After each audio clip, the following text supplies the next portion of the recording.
네, 오늘은 로마서 7장 15절에서 25절까지의 말씀으로 전지적 죄인 시점이라는 제목을 함께 하나님의 말씀을 나누도록 하겠습니다. 과거 이 모 교회 목사님이 이 성추문 관련된 이 사건이 대여섯 특필이 되면서 정말로 많은 사람들에게 이슈가 되었던 적이 있죠. 이 많은 매스컴에서 그 이야기를 집중적으로 다루기도 했고요. 이 다큐멘터리로 제작을 하기도 했고, 또 심지어는 이 숨바꼭질이라는 이 책으로 출간이 되기까지도 했죠. 개인적으로 이 사건이 너무나도 안타까웠던 것은 바로 그 목사님이 너무도 많은 이 시대 청년들의 멘토였습니다. 실제로 그분의 설교와 이 리더십으로 인해서 자신의 삶이 하나님께로 나아가게 되었다, 계기가 되었다, 이렇게 고백하는 사람들이 너무나도 많았던 것이죠. 하지만 결국 이 사건으로 인해서 많은 청년들이 배신감을 느끼게 되었어요. 이 청년 부흥으로 고속 성장을 하던 그 교회는 완전히 반토막이 나게 되었죠. 그리고 심지어는 이제 그 교회를 떠나서 어느 교회로 가야 할까를 고민하고 상처 입었던 영혼들이 저희 교회 안에도 많이 들어오게 되었던 것이죠. 지금까지도 이 목사님께서 남기고 가셨던 그 추문의 흔적이 여전히 그 교회에 꼬리표처럼 남아 있다는 거예요. 여기서 저는 한 가지 질문을 던지게 되는 것입니다. 과연 그분의 모든 것이 거짓이었을까? 과연 그 모든 그 열정적인 설교와 그분의 그 사역, 그런 교회의 훌륭한 리더십들이 자신의 죄를 이루기 위한 수단에 불과했던 것일까? 그런 생각을 하게 되어집니다. 또 최근에 한 경찰 공무원이 이 민간인에게 각종 협찬 이 명목으로 이 금품을 받았던 이 사건을 보게 된 적이 있어요. 여기까지는 흔하게 우리가 접할 수 있는 일이죠. 그런데 놀랍게도 이 파면된 경찰관은 그 전년도에 이 청렴왕으로 나라로부터 상을 받았던 사람이었다는 거예요. 무려 10년 이상의 시간을 이 노인들을 대상으로 공연을 하고, 또 주변 사람들에게 청렴하고 검소한 이미지로 정말로 인정을 받았던 사람이었다는 거예요. 그래서 이러한 뉴스 보도를 접했던 주변의 지인들이 믿을 수 없다는 반응이었다는 거예요. 여러분, 보통 사람들이 이러한 기사들을 접하게 될 때 보이는 반응은 많지 않습니다. 이렇게 생각을 하겠죠. 그동안 우리가 속았다. 그 사람의 그 청렴한 이미지에 사실상 가지고 있었던 그 사람의 마음에 품었던 본질을 우리가 보지 못했다. 어쩐지 이상하다라는 거예요. 사실 전혀 연결점이 없을 것 같은 과거의 그 어떠한 그 애매모호한 그 사건 하나를 이제 끄집어내서 지금 내가 당혹스럽게 여기고 있는 이 마음의 실망감을 극대화시키게 된다는 거예요. 전혀 연결점이 사실은 없는 거예요. 그 사람이 과거에 했던 그 행동, 이 사건과 이러한 어떤 모습과는 전혀 연결점이 없음에도 불구하고 그걸 들춰내서 이상하더라, 그렇게 자신의 그 마음에 대해서 자유하는 반응들을 보이게 된다는 거예요. 사실 많은 사람들이 그렇게 비판을 하겠죠. 그리고 저 역시 상당 부분 이제 그분들의 반응에 동의를 하는 것이죠. 하지만 이 오늘만큼은 이 부분에 대해서는 조금은 다른 각도로 한번 이야기를 해보려고 합니다. 여러분, 수십 년의 시간을 이 청년 목회를 위해서 헌신하고 기도하고 다음 세대의 건강한 자립과 이 성장이라는 이 목회 일념의 그 뜨거운 마음을 가지고 달려왔던 그 목사님의 삶, 10년이 넘는 시간 이 가난하고 소외된 독거노인들을 위해서 공연을 준비하고 자신의 삶을 청렴하게 드렸던 그 경찰 공무원의 삶, 여러분, 그 모든 것을 우리가 거짓이라고 이야기할 수 있을까요? 그것은 다 거짓이야, 그렇게 이야기할 수 있을까요? 저는 이 모습 또한 그분들의 삶의 일부라고 생각을 한다는 거예요. 이 천편일률적으로 A 아니면 B다, 그렇게 이야기할 수는 없다는 것이에요. 선하고 좋았던 모습도 그분들의 삶의 일부이고, 실수하고 넘어져서 죄를 끌어안고 머물러 있는 그 모습 또한, 초라한 그들의 현 모습 또한 그들의 모습이라는 거예요. 바로 이러한 복잡한 내면의 모습을 가지고 뒤에 엉켜서 살아갈 수밖에 없는 것이 우리 인간의 모습이라는 것입니다. 과거 이런 노래도 있었죠. 1988년 이 시인과 촌장이 발매한 노래인데 혹시 아세요? 조성모 씨가 나중에 리메이크해서 이렇게 많은 사람들에게 사랑을 받았던 노래가 있는데 바로 가시나무라는 노래죠. 가시나무라는 노래의 가사를 보면 이런 내용이 있어요. 내 속에 내가 너무도 많아. 당신의 쉴 곳이 없네. 내 속에 내가 어쩔 수 없는 어두움. 당신의 쉴 자리를 뺏고 내 속에 내가 이길 수 없는 슬픔. 무성한 가시나무 숲 같네. 여러분 가시나무 숲을 한번 상상해 보세요. 상상을 하기만 해도 사실 이제 머리가 아파오지 않습니까? 그런데 이처럼 찔리면 상처를 입힐 수밖에 없는 이 뾰족한 가시나무 같은 것들이 정말로 복잡하게 뒤에 엉켜 있는 그 현장이 바로 어디예요? 나의 내면이라는 거예요. 우리 인간의 마음밭이라고 이야기하는 것입니다. 여러분 그 노래가 지금까지 그렇게 히트를 치고 우리에게 회자되어질 수 있었던 이유가 어디에 있을까요? 물론 좋은 멜로디 한몫을 했을 거라고 생각을 해요. 그리고 그 가수가 주는 좋은 이미지, 선한 이미지가 역할을 했을 거라고 생각을 해요. 하지만 결코 무시할 수 없는 것은 그 가시나무라는 노래가 가지고 있는 그 가사에 담겨져 있는 그 의미, 그 뜻에 많은 사람들이 공감을 하고 몰입하게 되어진다는 것이에요. 그 가시나무가 가지고 있는 그 가사, 우리도 모르게 그 가사에 공감을 하고 끌려가게 되는 것입니다. 사도 바울은 오늘 본문을 통해서 바로 이러한 인간 내면이 담고 있는 현장을 고발하고 있는 것이죠. 여러분 19절을 한번 보시겠어요? 내가 원하는 선을 행하지 않고 오히려 원하지 않는 악을 행합니다. 그리고 또 21절을 보면 이렇게 이야기하죠. 그러므로 나는 하나의 법칙을 깨달았습니다. 곧 선을 행하기 원하는 나에게 악이 함께 있다는 것입니다. 여러분 이처럼 우리의 내면이 아주 복잡 미묘하다는 거예요. 한마디로 쉽게 딱 뭐라고 정의하기가 너무 어려운 것이죠. 인간의 마음이 뭐야? 라고 물으면 알 수가 없는 거예요. 너무 복잡한 것이에요.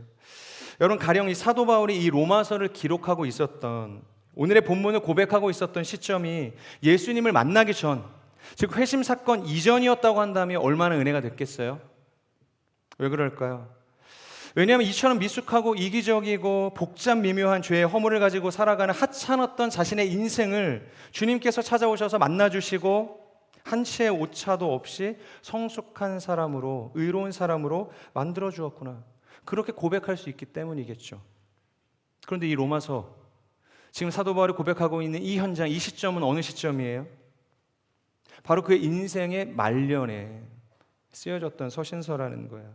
그 말은 다시 말해서 이 로마서에는 바로 그의 삶에 대해 깊이 있는 성찰과 그 복음의 경륜에 대한 내용이 담겨져 있어야 하고, 그리고 그의 삶이 이루어낸 성숙과 성장이라는, 그래서 모두가 이 사도 바울을 향해서 기대하고 있는 어떤 선한 열매들에 대해서 고백하고 있어야 한다는 것이죠. 그런데 지금 뭐라고 이야기하고 있어요? 사도 바울이 인생의 그 마지막 순간, 정말 중요한 이 복음의 가치에 대해서 서술하고 있는 이 서신서를 통해서 여전히 자신은 죄의 연약함 가운데 고통받고 있다, 갈등을 겪고 있다라는 이야기를 하고 있다는 것이에요. 제가 과거에도 이런 이야기를 한 적이 있죠. 이 조계종 종정이었던 이 성철 스님의 주군이 세간에 정말로 큰 화제가 되었었다. 왜 화제가 되었었죠? 그것은 모든 이의 신망을 두루봤던 그의 죽음 앞에서 그가 마지막으로 써 내려갔던 이 유언의 메시지 때문 아니었습니까? 내가 인생을 잘못 살았다. 나는 지옥으로 간다. 내가 짊어진 이 죄의 문제를 누구도 해결해 줄 수 없다.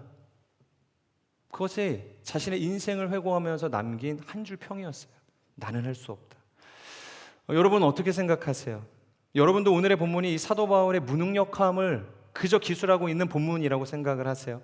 그의 나약함, 그의 연약함, 그의 한탄을 담았던 그런 고백록이라고 생각을 하세요? 저는 개인적으로 아니라고 생각을 해요. 오히려 사도 바울이 가지고 있는 더없이 위대한 사도의 모습, 인간의 모습을 고백하고 있다는 것이에요. 여러분 한번 생각해 보시겠어요?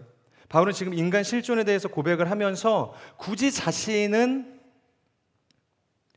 스스로를 비유로 들어서 설명할 필요가 없다는 거예요. 왜 굳이 자신을 비유로 들어서 인간 내면의 연약함에 대해서 고백을 하고 있냐는 거예요. 저기 어떤 누구를 보니까 예수 믿고 구원받았다고 하는데 그렇게 살고 있더라, 그렇게 이야기하면 되잖아요. 그러니까 어떤 특정한 타자를 지칭해서 그 사람에 대한 연약함을 들어서 설명해도 되잖아요. 저만 하더라도 지금 서두에 대한 이 예화를 소개할 때 저를 소개했나요? 저의 허물에 대해서 이야기했어요? 아니거든요. 저도 뭐 어떤 기사를 보았더니 이런 내용이 있다더라. 저도 저의 인생을 자세히 이렇게 관찰하면 너무 할 말이 많은 거예요. 그런데 할 수가 없는 거죠. 왜냐하면 그런 이야기를 하면 이곳에서 10중 8구는 아마 공동체에 떠나실 거예요. 저에 대한 인간적인 실망감 때문에 더 이상 저의 설교를 들을 수 없게 될지도 모른다는 거예요.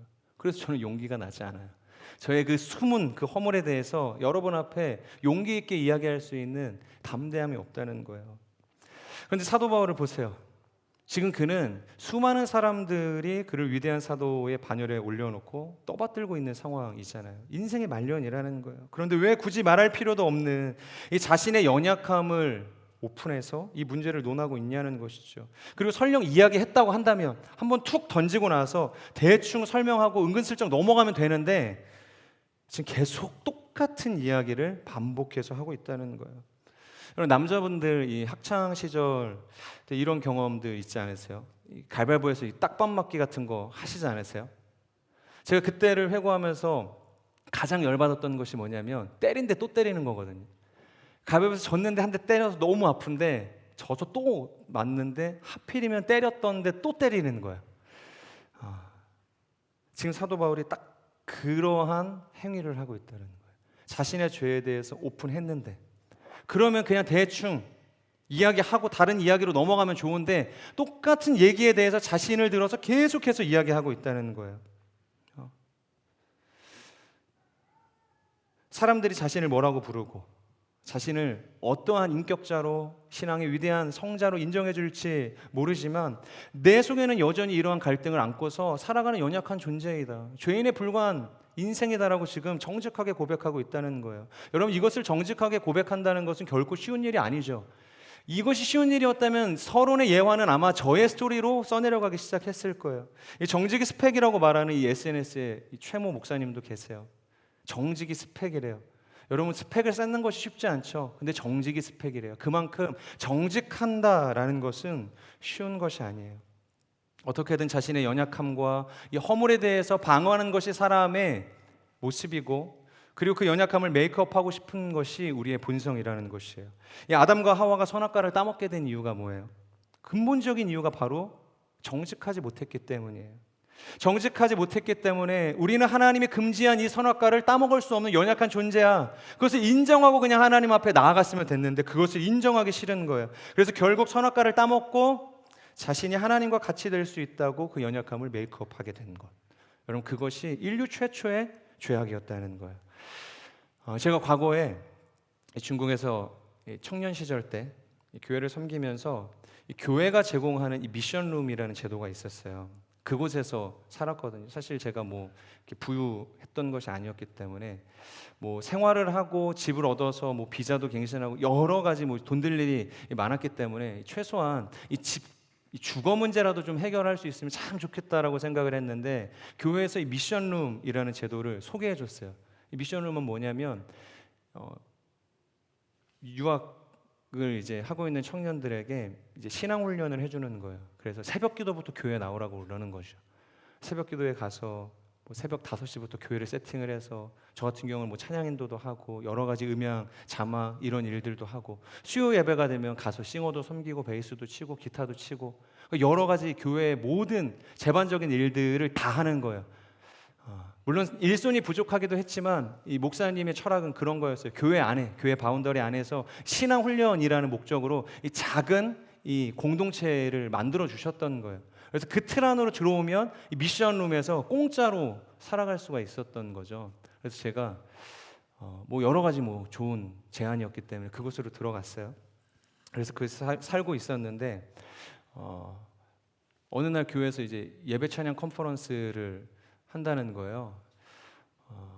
그래서 한국에서 한 목사님을 이제 초청을 했는데 우리가 들으면 다 아는 분. 저도 막 진짜 그 음원으로만 들어봤던 이제 그런 분, 이제 그런 분이 이제 교회에 오시게 됐어요. 교회에서는 호텔에서 숙박할 수 있도록 이미 다 부킹을 해놓은 상태인데 저기 자신은 뭐 호텔에서 이렇게 잘 필요가 없다는 거예요. 그리고 그저 그냥 교회에서 가까운 거리에 그냥 몸만 누울 수 있는 그런 숙소 하나면은 족하다. 그렇게 이야기를 하면서 계속해서 이제 고사를 했다는 거예요. 그래서 미션룸에 방이 하나가 비었거든요. 그래서 그쪽으로 이제 안내를 해주셨던 거예요.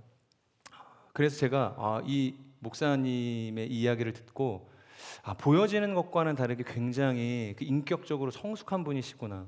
굉장히 존경하는 마음이 생기게 됐어요. 이렇게 한 3일 정도의 시간을 그분과 같이 예배를 열심히 섬겼어요. 3일 동안 이분을 향한 좋은 마음들이 더 막 올라오게 되었죠. 다음날 이제 가셔야 되는데 너무 아쉬운 거예요. 그렇게 이제 이분에 대한 좋은 마음들 또 관계적으로 가깝게 되어질 수 있었던 이제 시간이었어요. 그런데 제가 매일 밤 이분을 보면서 정말로 충격을 받았던 것이 하나 있었어요. 그게 뭐냐면 저는 이런 분들은 정말로 오직 기도와 말씀에 전념하는 줄 알았어요. 근데 이 예배를 인도하고 이제 집으로 돌아오잖아요. 저랑 이제 문 하나를 마주하고서 이제 문이 열려 있고 가운데가 화장실이에요. 그리고 침대가 있었기 때문에 제가 이쪽을 보면은 문을 닫아 놓지 않고서는 다 보인단 말이에요. 근데 저도 원래 되게 이렇게 폐쇄적인 사람이고 저 혼자의 독립적인 공간을 좋아하는 사람이기 때문에 항상 문을 닫아놓고 지내거든요. 혹여나 누가 내 방을 이렇게 봤을 때 또 저에 대한 연약함을 발견할까봐 항상 이렇게 문을 닫아놓고 생활을 했어요. 그런데 이분과 헤어지는 게 너무 아쉬우니까 조금이라도 어떤 대화의 거리를 만들려고 문을 열어놨단 말이에요. 그러고 있는데 저쪽 방에서 막 낄낄대는 소리가 그렇게 나는 거예요. 그 밤마다. 집으로 돌아오면. 그래서 도대체 무슨 소린가? 뭘 보고 그렇게 웃고 계신가? 가서 제가 물어봤어요. 목사님 도대체 뭘 보면서 그렇게 웃고 있냐고. 지금 러닝맨 보고 있다는 거예요. 같이 와가지고 이 러닝맨 안 보시겠냐? 제가 그때 한편으로 너무 큰 충격을 받았어요. 그러니까 저는 저의 어떤 그런 알량한 허물들을 가리기 위해서 이 문을 닫아 놓는 거, 그것이 최선이라고 생각을 했는데 이분은 내가 볼 때는 내가 너무 부끄러운 거예요. 그분이 러닝맨을 보고 있다는 그 사실이. 지금까지 정말 뜨겁게 예배를 인도하고 막 그렇게 하고 오셨던 분이 집으로 돌아와서 오자마자 가장 먼저 씻지도 않고 하는 게 러닝맨 틀어놓고서 그 회차를 보고 있는 거였어요. 이미 한국에서 중국은 인터넷이 느리니까 다 다운을 받아 오셨다는 거예요. 그때 제가 이게 더 충격이 되었던 이유가 개인적으로 정말 그 당시에 존경하고 신앙적으로 영향을 많이 받았던 분이 이 폴 워셔라는 목사님이셨어요. 이 미국 복음주의 진영에서도 진짜 설교가 센 목사님으로 정평에 나 있었던 분이셨거든요. 이 보통 설교 내용이 어땠냐면 이런 거예요. 여러분이 주일 예배를 와도 은혜를 받지 못하는 이유가 뭔지 아세요? 여러분 스스로에게 한번 물어보세요. 주일날 교회 왔는데 졸리기만 해. 은혜가 안 돼. 본질적인 이유가 어디 있을까요? 우리는 다른 곳에서 많은 이유들을 찾잖아요. 근데 그분은 그렇게 이야기해요. 가깝게는 당신의 토요일을 보면 알 수 있습니다. TV를 보고 죄가 아니죠.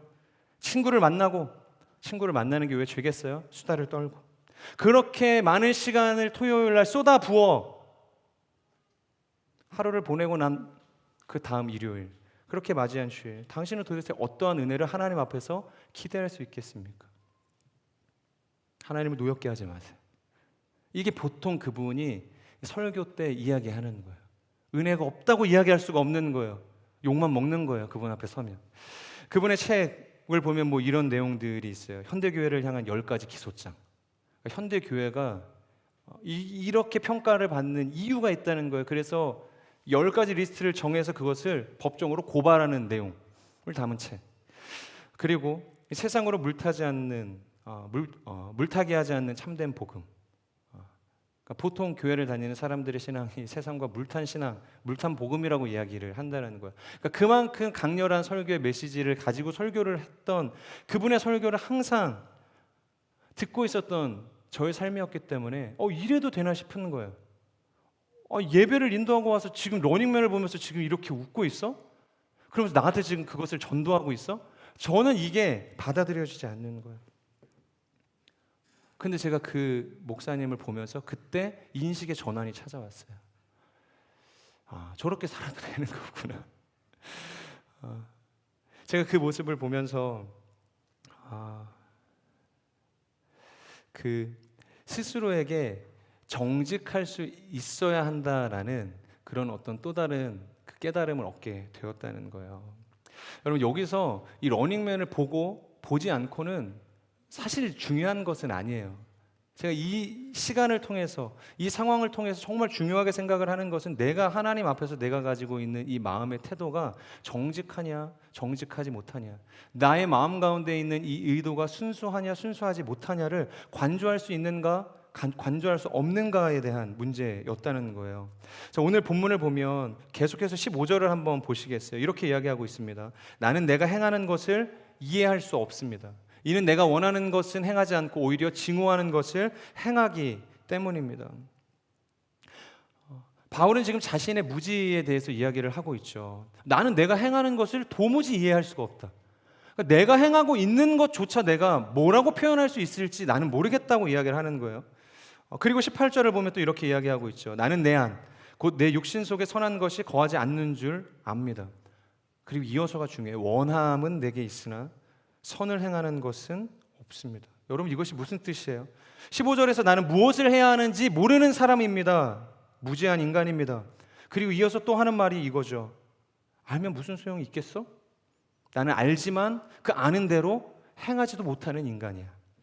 뭐 이것은 총체적으로 자신의 결함에 대해서 지금 완전히 오픈해서 이야기하고 있다는 거예요. 나는 무지하고 뭘 해야 할지도 모르겠고 설령 그것을 안다 한들 그것을 행할 능력도 없는 초라한 인간이다 라고 자신을 고백하고 있는 거예요. 그런데 저는 왜 이것이 우리에게 있어서 연약한 바울의 민낯을 드러내는 것이 아니라 오히려 사도 바울의 위대함을 드러내는 고백이라고 이야기하고 있는 거냐면 21절에서 이렇게 이야기하고 있다는 거예요. 우리 같이 한번 21절의 말씀을 읽어보겠습니다. 시작. 그러므로 나는 하나의 법칙을 깨달았습니다. 곧 선을 행하기 원하는 나에게 악이 함께 있다는 것입니다. 뭐라 그래요? 그러므로 나는 하나의 법칙을 깨달았습니다. 깨달았다는 거예요. 여러분 이것이 사도 바울이 가지고 있는 위대함이라는 거예요. 자신이 그런 존재라는 것을 철저하게 깨닫고 인식했다. 그것을 지금 고백하고 있기 때문에 여러분 이것이 위대하다는 거예요. 제가 목회를 이렇게 하다 보면 그리고 많은 사람들을 만나서 관계를 맺다 보면 뭘 깨닫게 되냐면 사람은 정말로 자신에 대해서 잘 모른다 라는 생각을 많이 해요. 자신에 대해서도 몰라요. 그러면서 남에 대해서 이야기하는 건 정말로 좋아해요. 자기는 자신이 생각하고 인식하는 것이 사실이라고 생각을 하지만 아니라는 거예요. 왜곡되고 과장되고 축소되어지는 것이죠. 제3자의 시점으로 나를 바라보게 될 때 전혀 다른 평가가 나오게 되는 것이에요. 저는 누군가에게 소개팅을 잘 해주지도 않을 뿐더러 뭐 교회에 누군가를 추천을 해주는 것도 굉장히 지향하는 사람이거든요.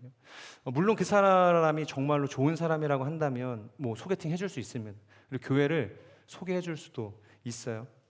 하지만 그것을 막 선호하거나 막 장려하는 타입은 아니라는 거예요. 처음부터 제가 그랬던 것은 아닌데 예전에 한번 이렇게 아는 분을 이 교회에 소개시켜줬다가 굉장히 큰 어려움을 겪었던 경험이 있어서 그 이후부터는 사람을 소개시켜준다는 것이 정말로 쉽지 않구나. 내가 누군가를 평가하는 것도 사실 쉽지 않구나. 그런 생각을 그때 했던 것이죠. 차세대 교역자가 필요하다고 해서 누구 소개해줄 사람이 없냐고 저한테 연락이 온 거예요. 예전에 같이 교회를 섬겼던 이제 목사님께서. 그래서 당시 이제 주변에서 이제 사역지를 구하고 있는 이 사람들을 제가 이제 서칭을 하다가 이제 사람을 이제 발견하게 됐죠. 저랑 이제 신대원도 이제 같이 다녔고 그리고 신대원에 있을 때 이제 함께 기숙사 생활도 했었던 제가 정말로 잘 안다고 생각했던 형님이었어요. 개인적으로 봤을 때 성품도 좋고 그리고 사역적으로도 이 차세대 사역과 잘 어울릴 것 같고 그리고 개인적으로 정말로 간절함이 있었어요. 나 무조건 소개시켜줘. 운을 띄우기도 무섭게 가겠다고 이야기를 하는 거예요. 그때가 이 사역지를 구하는 시즌이 아니었거든요. 그런데 이분이 계속 다른 곳에 이제 지원을 했는데 계속 이게 안 된 거예요. 그런데 정말로 좋은 임지가 딱 생기게 되니까 이게 하나님께서 허락하신 자신의 기도 응답이라고 확신을 했던 것 같아요. 그래서 저한테 무조건 소개해달라고. 그래서 제가 소개를 해줬어요. 그리고 잘 다니는 줄 알았어요. 그런데 한 달이 지나서 그 형님한테 저한테 연락이 왔어요. 뭐 말을 이렇게 이거를 지금 나한테 해도 되는 말인가 싶을 정도의 그런 불쾌한 말들을 저한테 불편한 말들을 던지는 거예요. 너 이런 교회인 줄 알고 나 소개시켜 준 거냐고. 나 뭐 잘못되라고 뭐 골탕 먹이려고 이런 교회 소개시켜 준 거냐. 저한테 너무 크게 실망을 했다고 이야기하면서 앞으로 너 안 보겠다고 얘기를 하시는 거예요. 뭐 자초지경에 대해서 뭐 자세히 설명을 해주는 것도 아니고 그냥 자신이 가지고 있었던 이 화를 막 쏟아내고 전화를 끊고 저랑 연락이 두절이 됐어요. 너무 당황스러워서 그 교회에 제가 연락을 했어요. 목사님, 제가 방금 이런 전화를 받았는데 그때 목순하고 있었거든요. 너무 당황스러워서 내가 나오자마자 전화를 했어요. 그때 소개시켜 드렸던 그 형님한테 방금 이런 전화를 받았는데 도대체 무슨 일이냐? 혹시 뭐 교회에서 무슨 불미스러운 일이 있었냐? 그렇게 이야기했더니 그 목사님이 그렇게 이야기하시는 거예요. 야, 정말 그땐 전도사님이셨어요. 그 전도사님 목회자 맞냐고 너무 속이 좁다는 거예요.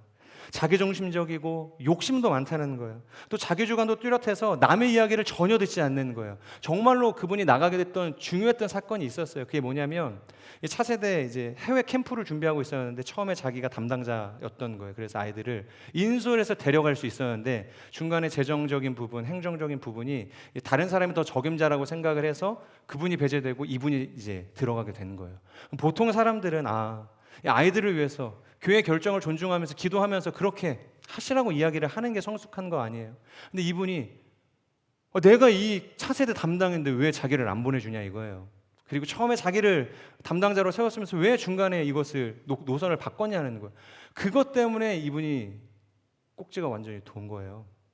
돌았다는 말을 표현해서 죄송합니다. 꼭지가 이렇게 뭐라고 해야 되나요 이거? 네. 아무튼 완전히 마음이 그 밑바닥으로 떨어지는 거예요. 그래서 들어간 지 한 달도 안 돼서 교회를 뒤집어 놓고 나간 거예요. 목사님한테 사임을 하겠다고 정식 절차를 밟고 나갔던 것도 아니고 너무 열애받으니까 저 내일부터 교회 안 나와요 이러고 나가셨던 거예요. 그리고서 저한테 전화해서 이런 규모도 없고 매뉴얼도 없는 이런 교회 너 일부러 나 소개시켜 준 거냐고 저한테 그렇게 이야기를 하는 거예요. 도대체 누가 잘못한 거예요? 교회가 잘못한 건가요? 아니면 그 형님이 잘못한 건가요? 가령 자식이 개입된 문제 앞에선 부모님들도 이런 이야기 하잖아요. 우리 아들은 그럴 아들이 아니라고. 우리 자식은 누구 때릴 만한 위인이 아니라고. 남의 물건을 도둑질할 만한 사람이 아니라고. 이 소년법정의 이 법관으로 유명하신 천종호 판사님 잘 아시죠? 그분이 부모님을 법정에 모셔놓고 제일 먼저 이 자녀들과 함께 있을 때 하는 말이 뭐냐면 자기 자식이 그런 일을 할 수 있는 아이라는 것을 인식시켜주는 일부터 시작을 한대요. 우리 자식은 그런 애가 아니에요. 아니요, 그럴 아이가 맞습니다. 이미 그런 짓을 저질렀습니다. 형량이 얼마고 어떤 형태의 교화 과정을 거쳐야 이 아이가 세상 가운데로 나아갈 수 있습니다. 이것을 먼저 논하는 것이 아니라 더 중요하고 우선시 되어지는 작업은 이 자녀가 어떤 마음밭을 가지고 있고 어떠한 삶을 지금 살아왔는지에 대해서 철저하게 인식시켜주는 것, 그것을 가장 먼저 이 부모님께 해드린다는 거예요. 여러분, 우리도 신앙생활을 하면서 신앙의 리듬이 좋을 때 그렇게 생각하잖아요. 저 정도면 괜찮지 않아요? 혹시 그렇게 생각하시는 분들 없으세요? 이 정도 신앙이면 너무 하나님 요즘 잘하고 있죠. 이렇게 스스로 막 이렇게 자신에 대해서 너무 이렇게 칭찬을 남발하시는 경우들이 있잖아요. 저도 그럴 때가 있어요. 제가 열심히 사역을 하고 뭔가를 준비하고 열매를 맺었을 때 하나님 앞에 스스로 그런 우월감들이 느껴질 때가 있다는 거예요. 여러분들도 사실상 예외는 아닌 것이죠. 그러한 마음들이 찾아올 때 그것이 기준이 돼서 나를 평가하게 될 때가 있는 거예요. 그런데 여러분, 그런 상황 가운데 처해 있을 때 정말로 중요한 게 뭔지 아세요? 그것은 바로 하나님께서도 나를 그렇게 바라봐 주실까라는 거예요. 그러니까 내가 나를 그렇게 평가하는 것이 중요한 게 아니라 내 평가 그대로 하나님께서도 나를 그 시점을 통해서 나를 바라봐 주시겠냐는 거예요. 그런 의미에서 오늘의 본문이 정말로 귀하다는 거예요. 이 사도 바울의 고백이 위대하다라는 것입니다. 내가 생각하는 나의 모습이 중요한 것이 아니라 하나님의 시점이 중요합니다. 지금 그것을 사도 바울은 고백하고 있는 거예요. 나의 숨겨진 민낯은 모르고 이 메이크업된 이 외향만을 판단의 근거로 삼는 사람들의 시선이 아니라 나의 영혼의 가장 깊은 것까지도 다 아시고 들춰내실 수 있는 하나님의 시점, 그것으로 지금 저는 나의 삶을 바라봅니다. 그것을 지금 사도 바울이 고백하고 있는 것이죠. 여러분, 믿음이라는 것은 사실상 거창한 것이 아니에요. 바로 이 사실을 자각하는 것에 있다는 것입니다. 자신의 실존을 정직하게 마주할 수 있는 것, 여러분, 이것을 우리는 믿음이라고 이야기하는 거예요. 베드로가 처음 예수님을 만났을 때 그가 가장 먼저 예수님 앞에 보였던 반응이 무엇이냐면 누가복음 5장 8절의 말씀입니다. 시몬 베드로가 이를 보고 예수의 무릎 앞에 엎드려 이르되 주여 나를 떠나소서. 우리 이어서 한번 같이 읽어보겠습니다. 시작. 나는 죄인으로소이다 하니. 여러분, 예수님을 가까이 인격적으로 만난 사람들에게 나타나는 가장 우선시되는 반응이 바로 자신에 대해서 정확하게 인식하게 되었다는 거예요. 나는 죄인입니다. 죄인이기 때문에 주님 저를 떠나십시오. 구약의 이사야 선지자도 마찬가지였어요. 온 세상에 타락하고 하나님을 등져가는 상황에서 이사야는 하나님의 말씀을 받아서 세상을 향해서 외쳐야 하는 하나님의 소리였죠. 하나님의 메시지였어요. 세상이 이처럼 타락했구나. 하나님께 돌아와라. 하나님 앞에서 거룩함을 회복해라. 그랬던 그가 이사야서 6장에서 이 성전 가운데 거룩한 영광으로 충만하게 임재하셨던 그 하나님을 마주하고 터질 것 같은 강렬한 하나님의 은혜를 마주하고 그가 보였던 최초의 반응이 뭐예요? 이사야서 6장 5절, 이 전반절의 말씀인데요. 이렇게 이야기하고 있습니다. 그때 내가 말하되 화로다 나여 망하게 되었도다. 바로 이놈의 세상만 타락하고 썩어가는 줄 알았는데 이것을 관조해 놓고 보니까 하나님의 영광 가운데 들어와서 하나님의 시점으로 바라보니까 나 역시 그 타락한 세상의 중심 가운데 서 있었다는 것을 비로소 깨닫게 되었다는 거예요. 5절에서 그렇게 이야기하고 있잖아요. 그때 하나님의 영광 가운데로 들어갔을 때, 하나님의 임재 가운데로 들어갔을 때, 그 하나님의 거룩함을 마주하기 시작했을 때, 그때 내가 어떤 존재인지 나의 처절한 연약한 실존을 목도할 수 있게 되었다고 이야기하는 거예요. 여러분, 이 시대가 원망이 많은 시대죠. 누구 때문에 내 인생이 이렇게 꼬였다. 누구 만나서 내 인생이 여기까지 흘러오게 되었다. 남편은 아내를 원망하고, 아내는 남편을 원망하고, 가족을 원망하고, 원망의 소리가 넘쳐나는 시대를 우리는 살아가고 있어요. 아까 제가 말씀드린 그 형님도 같은 맥락 속에서 그런 원망의 화살을 저와 교회를 향해서 돌리고 있는 것이에요. 그런데요, 저는 이것이 맞는 이야기인지 모르겠어요. 정말로 세상이 원망의 대상이 되었기 때문에 그 원망의 화살을 세상 가운데로 흘려보낼 수 있냐는 거예요. 저는 우리에게 있어서 그보다 더 중요한 것이 있다고 생각을 해요. 그것은 바로 그 불만과 이 원망을 토로하고 제공하는 그 자리에 세상뿐만이 아니라 나 역시 있다는 걸 깨닫는 것이라는 거예요. 나 역시 그 상황 가운데서 결코 예외가 될 수 없다는 것입니다. 여러분은 어떻게 생각하세요? 이 원망스러운 이 세상의 한복판 가운데 나는 피해자라고 생각을 하세요? 나는 거룩한데, 나는 하나님 안에서 선한데, 나는 열심히 지금 예배하고 있고 의로운 삶을 살아가기 위해서 최선을 다하고 있는데 이 망할 놈의 세상, 정말로 인생에 하등 도움이 되지 않는 우리 가족들, 지인들, 사랑하는 사람들, 그 비난의 화살을 나에게서 찾지 않고 다른 사람으로 혹시 돌리고 있는 삶을 살아가고 있지는 않으세요? 그렇지 않다는 거예요. 오늘 사도 바울이 그것을 우리에게 깨닫게 해주길 원한다는 거예요. 여러분, 7장 전체의 내용이 뭐였어요? 7장 전체의 내용, 하나님의 은혜로 우리가 구속함을 얻게 되었죠. 그러면 우리는 뭔가 깨끗하고 의롭고 거룩한 삶을 향해서 이제 나아갈 준비가 되어 있는데, 그럼에도 불구하고 우리의 인생은 완전히 변화되지 않는다는 거예요. 사도 바울은 그래서 이것을 뭐라고 표현을 하냐면 이미와 아직이라고 이야기하는 거예요. 이미 하나님의 구원이 우리 가운데 와서 우리는 의롭게 되었지만 아직 완전히 우리의 인생은 변화되지 않는 거예요. 그래서 이 이미와 아직이라는 이 구원의 긴장 상황 가운데 우리는 노출되어져 있는 거예요. 선하게 살아갈 수도 있지만 그 선함을 뒤로하고 또다시 무너져가는 우리의 연약함 가운데 우리의 민낯을 보는 인생을 살아갈 수도 있다고 이야기하는 거예요. 자, 그렇다면 이런 비탄한 우리의 인생 가운데서 우리는 좌절하고 절망해야 하는가? 그냥 탄식하고 거기서 끝? 사도 바울이 지금 긴 장을 통해서 이것을 할애해서 이야기하고 있는 이유, 그것은 무엇이냐면, 자 여러분, 우리의 실존이 가진 이 비참에 대한 탄식은 정말로 중요해요. 이것을 인식하는 것은 정말로 중요해요. 그런데 바울이 여기서 우리의 역할에 대해서 마침표를 찍고 있느냐? 아니요, 지금 그것을 넘어서야 할 것에 대해서 지금 사도 바울은 이야기하고 있다는 거예요. 간혹 그런 분들이 있죠. 죄짓고 회개하고 또 죄짓고 회개하고 끊임없이 이 사이클이 반복되는 삶을 살아갑니다. 물론 우리 모두 이 사이클을 벗어날 수 없어요. 이 사이클 가운데서 우리 모두는 살아갈 수밖에 없다는 거예요. 하지만 어떠한 분들은 회개하면 되잖아. 야, 우리는 연약하니까 회개하면 되는데, 그래서 담대하게 이 죄를 짓는다는 거예요. 그 죄의 갈등 앞에서 어차피 우리는 연약해, 이거 선택해서 죄 짓고 회개하면 되지.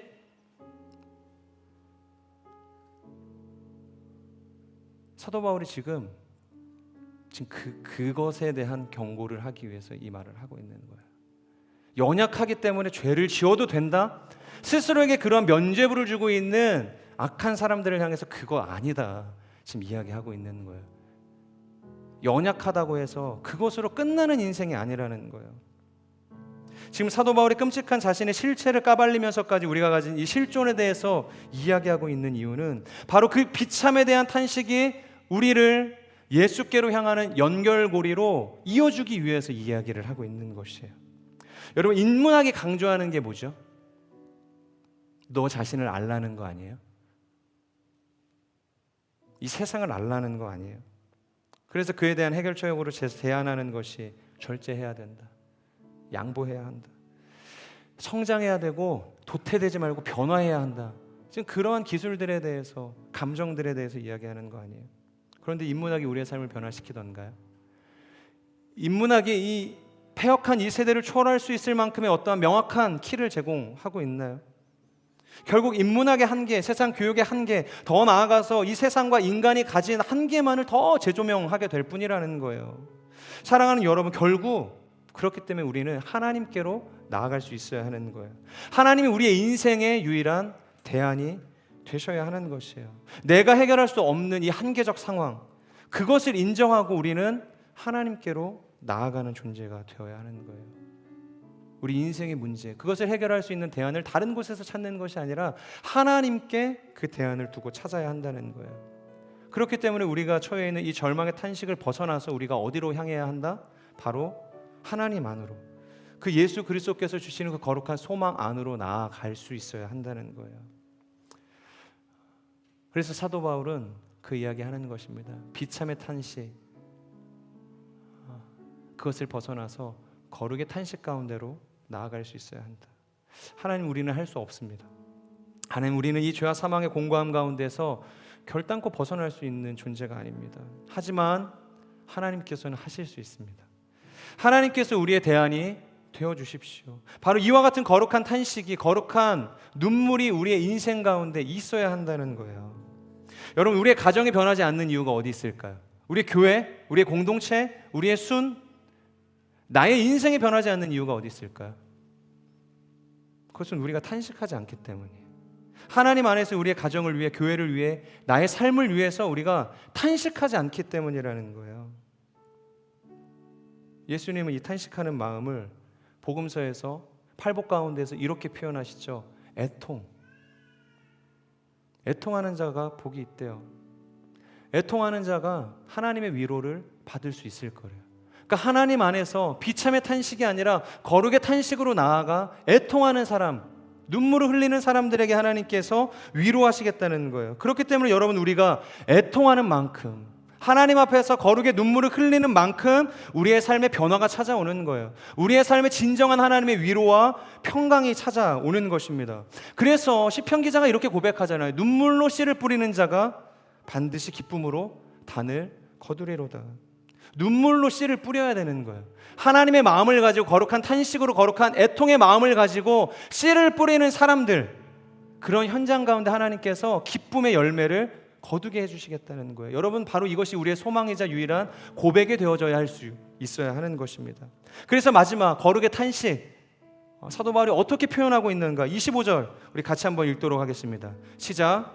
우리 주 예수 그리스도로 인해 하나님께 감사드립니다. 그러므로 나 자신은 마음으로는 하나님의 법을, 육신으로는 죄의 법을 섬기고 있습니다.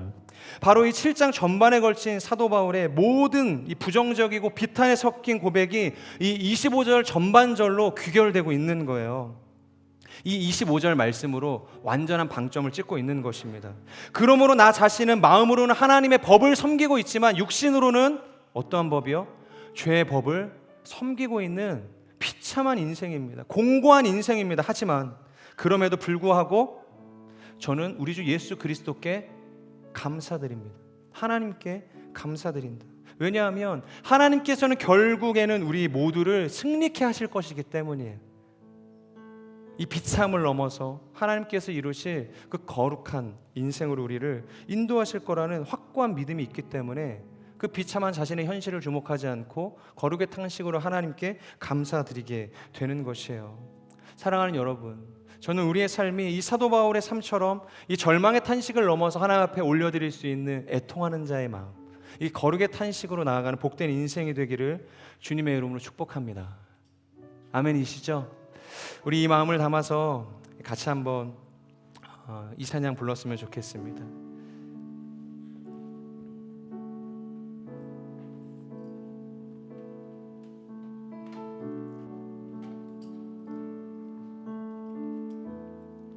보소서 주님, 보소서 주님, 나의 마음을 선한 것 하나 없습니다. 그러나 내 모든 것 주께 드립니다. 사랑으로 안으시고 날 새롭게 하소서. 보소서 주님, 보소서 주님, 나의 마음을 선한 것 하나 없습니다. 선한 것 하나 없습니다. 그러나 내 모든 것 주께 드립니다. 사랑으로 안으시고 날 새롭게 하소서. 주님 마음 내게 주소서. 주님 마음 내게 주소서.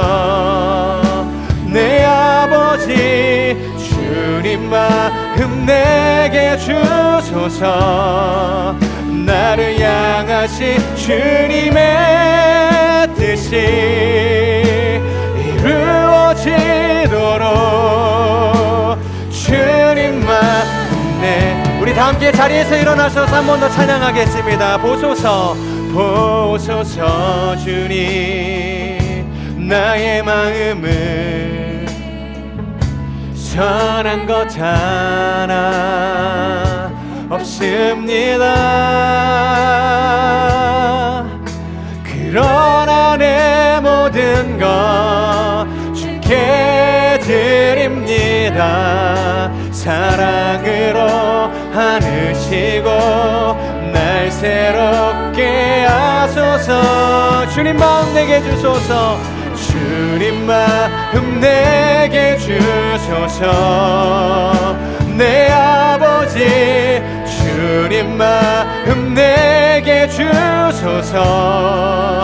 나를 향하신 주님의 뜻이 이루어지도록 주님 마음 내게 주님 마음 내게 주소서. 주님 마음 내게 주소서. 내 아버지 주님 마음 내게 주소서. 나를 향하신 주님의 뜻이 이루어지도록 주님 마음. 우리 마지막으로 선포합시다. 주님 마음 내게 주소서. 아멘. 주님 마음 내게 주소서.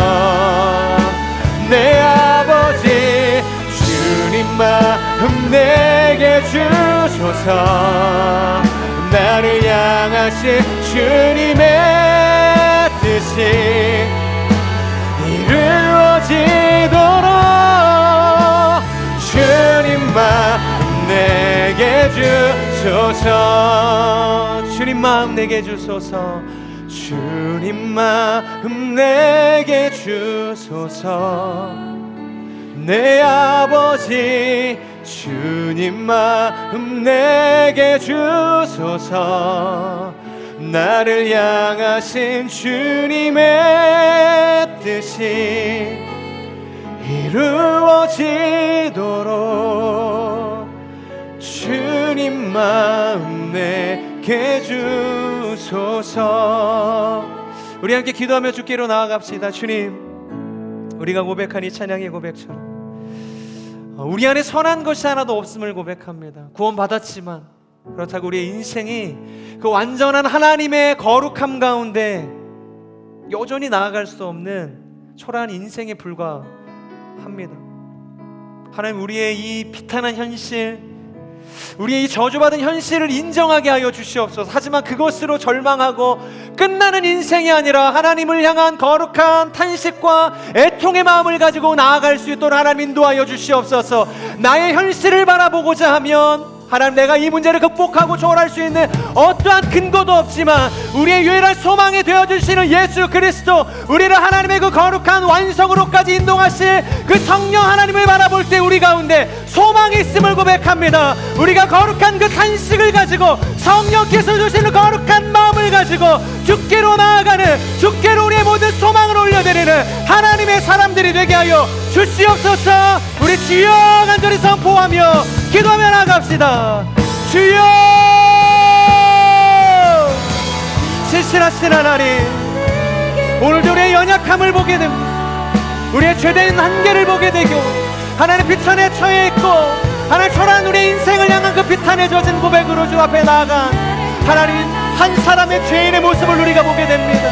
우리는 알 수 없습니다. 구원받은 하나님의 자녀이지만 하나님의 거룩한 의인된 백성이 되었지만 그럼에도 불구하고 하나님, 우리는 이 이미와 아직이라는 이 긴장 가운데서 하나님, 우리는 주께로 나아갈 수밖에 없는 존재입니다. 우리의 능력으로, 우리의 힘으로는 할 수 없습니다. 하지만 하나님의 능력, 그 성령의 능력으로는 하나님, 우리가 거룩함 가운데로 나아갈 수 있습니다. 완전한 성화에 이르는 유일한 대안이 나에게 있지 아니하고 예수 그리스도, 오늘도 우리의 삶을 향하여서 말할 수 없는 탄식으로 애통하고 계시는 하나님, 성령 하나님의 그 은혜가 우리를 그 완전한 성화 가운데로 인도할 수 있음을 고백합니다. 하나님, 우리가 우리의 연약함으로 인하여서 좌절하지 않게 하여 주시옵소서. 우리의 인생에 처해 있는 한계로 인하여서 우리가 절망하지 않게 하여 주시옵소서. 우리가 주의 마음을 품고 주님의 그 선하심을 가지고 주께로 나아갈 수 있도록 하나님 인도하여 주시옵소서. 나를 향한 하나님의 그 놀라운 사랑과 그 계획을 신뢰하며 오늘도 믿음으로 주 앞으로 나아갈 수 있도록 하나님 인도하여 주시옵소서. 우리 한 번 더 기도하며 나아가겠습니다. 주님, 나의 인생이 바뀌길 원하고 또 나의 교회가 바뀌길 원하고 나의 공동체가 바뀌길 원하고 나의 순위 바뀌길 원하고 회사가 바뀌길 원하고 무엇보다 사랑하는 나의 가족들이 변하기를 원하는 그런 마음들이 우리 가운데 있습니다. 하지만 하나님, 변하지 않는 그 현실 앞에서 그저 우리가 주저앉고 그런 비천의 고백, 비탄의 고백으로 무너져가는 삶을 살아가는 것이 아니라 하나님 안에서 거룩의 탄식으로 나아갈 수 있도록 정말로 애통하는 자에게 주시는 그 하나님의 위로를 바라보며 우리의 삶을 올려드리고 이 교회를 올려드리고 공동체와 회사와 모든 학업과 사업과 사랑하는 가족들 한 사람 한 사람을 주 앞에 올려드릴 수 있는 하나님, 복된 하나님의 사람들이 될 수 있도록 하나님 인도하여 주시옵소서. 눈물로 씨를 뿌리는 자는 반드시 기쁨으로 단을 거두리로다. 하나님, 눈물로 하나님을 흘려보낸 우리의 모든 열정과 시간과 그 간절함을 하나님께서 보시고 반드시 회복시켜 주실 것을 우리가 믿습니다. 하나님께서 온전케 하실 줄 믿습니다. 하나님께서 그곳 가운데, 그 기도의 씨앗 가운데 위로하시고 하나님의 놀라운 열매를 맺게 하실 줄 우리가 믿사오니 하나님 하나님의 시간 우리가 거룩한 눈물을 가지고 거룩한 단식을 가지고 애통하는 자의 마음을 가지고 우리의 삶과 가정과 직장과 공동체를 올려드리는 복된 인생이 될 수 있도록 역사하여 주시옵소서. 우리 다시 한번 믿음의 고백을 주 앞에 올려드리며 주여 간절히 선포하며 기도하며 나아갑시다. 주여,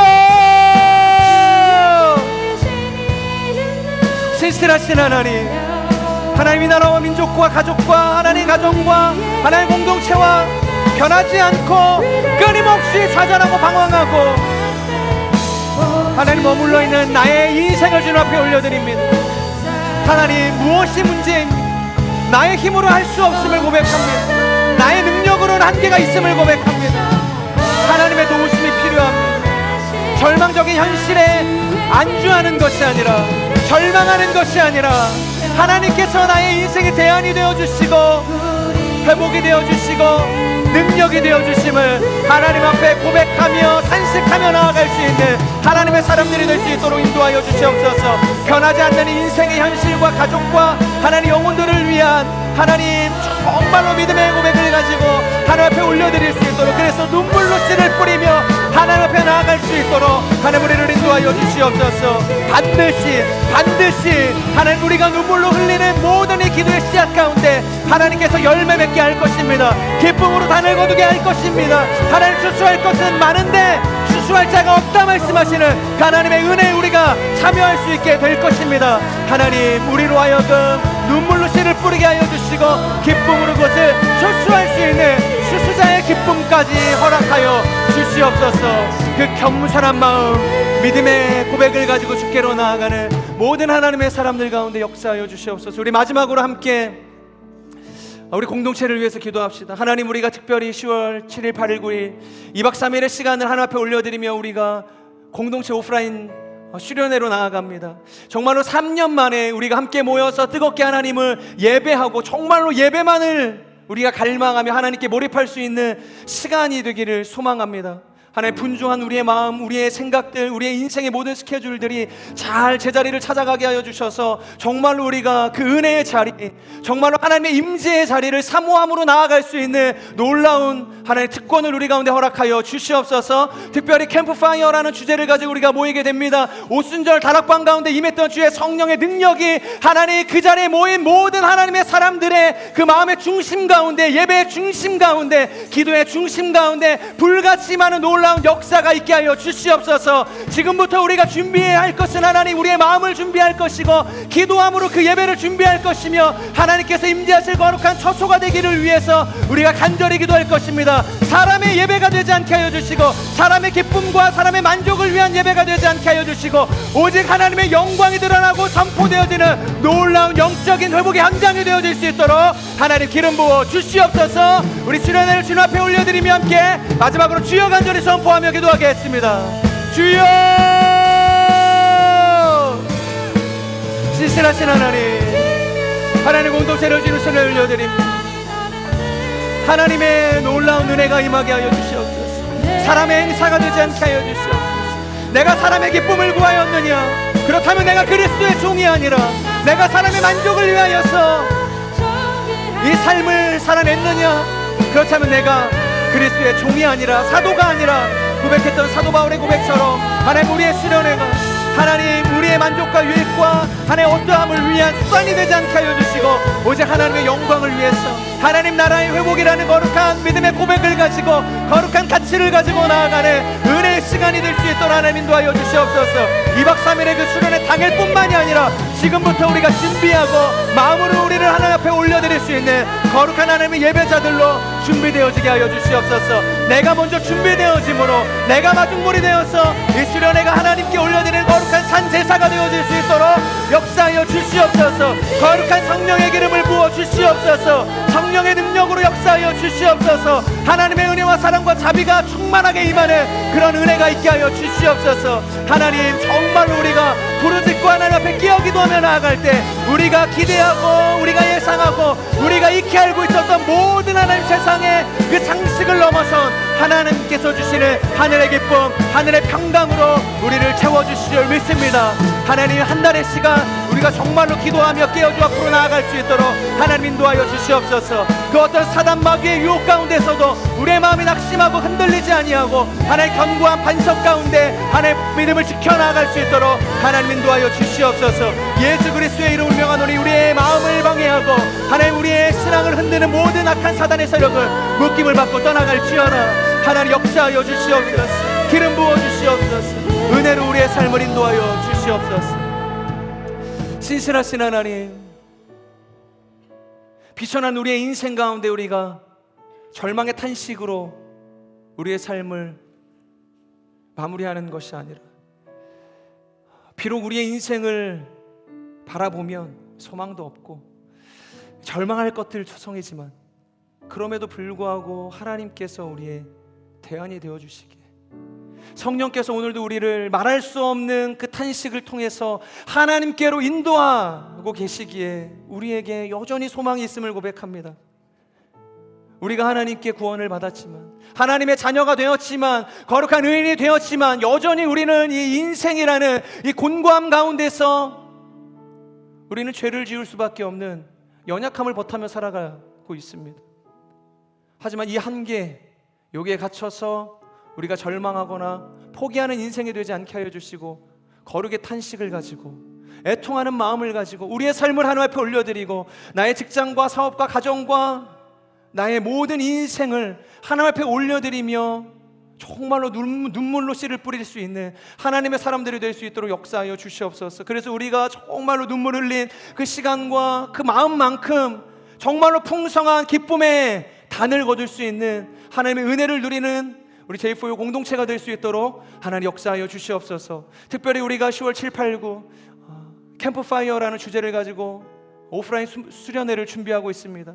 정말 많은 것들을 준비해야 하고 여러 가지 고려하고 또 고민해야 할 상황들이 있지만, 하나님, 우리가 다른 것보다 우리의 마음의 중심을 먼저 하나님 앞에 올려드릴 수 있는 하나님의 사람들이 될 수 있도록 인도하여 주시옵소서. 내가 사람의 기쁨을 구하였느냐? 그렇다면 내가 그리스도의 종이 아니라, 하나님, 우리가 사람의 기쁨을 구하기 위한 수련회가 아니라 정말로 하나님의 기쁨, 하나님의 영광을 위한 수련회로 나아갈 수 있도록 하나님 우리를 인도하여 주시옵소서. 그래서 정말로 풍성한 예배가 되게 하여 주시고, 우리 안에 회복이 있는 예배가 되게 하여 주시고, 무엇보다 하나님께 온전한 영광이 드려질 수 있는 거룩한 수련회가 되어질 수 있도록 하나님 인도하여 주시옵소서. 기도로 시작해서 기도로 그 끝을 이루어낼 수 있는 그러한 수련회가 되기를 소망하오니, 정말로 기도의 용사들이 일어나게 하여 주시고, 기도로 이 모든 하나님의 영적인 난관들을 극복해 나갈 수 있는 하나님 수련회가 될 수 있도록 축복하여 주시옵소서. 하나님, 추석 연휴 우리가 긴 시간들을 보내고 있습니다. 여러 가지 영적인 공격에 노출되어져 마음이 탄식 가운데 있는 하나님 많은 지체들이 있을지 모릅니다. 하지만 하나님, 그럴 때일수록 우리는 할 수 없지만 하나님께서 함께 하실 때 우리의 가정이 변화되어질 것입니다. 우리의 부모님이 변화되어질 것입니다. 나의 자녀가 변화되어질 것입니다. 이 믿음의 고백을 가지고 눈물로 씨앗을 뿌릴 수 있는 거룩한 지성소가 되어질 수 있도록 하나님 인도하여 주시옵소서. 이렇게 우리와 함께 하실 신실하신 주님을 찬양하오며 예수님의 이름으로 기도합니다. 아멘. 우리의 기도를 받으신 주님 앞에 우리 감사의 박수 올려드립시다. 아멘.